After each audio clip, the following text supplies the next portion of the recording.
Dobrý. Dobrý. No máme tu takú situáciu, že teda verejné zhromaždenie, organizátor si vás tu nežiada. Kam ideme? Na Pride.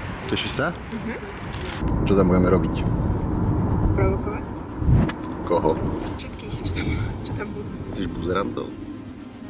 Hej. Poď sa na tohto krásneho človeka. Krásny človek.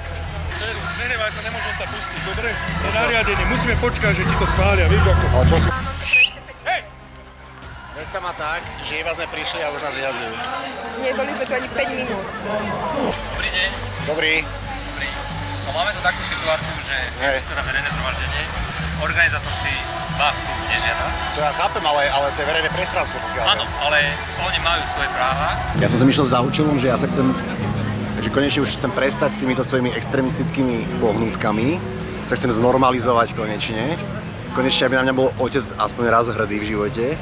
Tak som normálne sem došiel, že spravte ma jedného z vás. Aj tak nie, A odopreli čo mi to. musíme spraviť? Odopreli mi to. No neviem, tak ja som vám dal šancu. Ja som vám dal šancu, že môžete zo mňa spraviť člena a konečne by na mňa boli rodičia hrdí. Konečne by som nerobil hanbu. Nedostal som priestor na zmenu. Každý človek by mal mať právo priznať chybu a zmeniť sa k lepšiemu.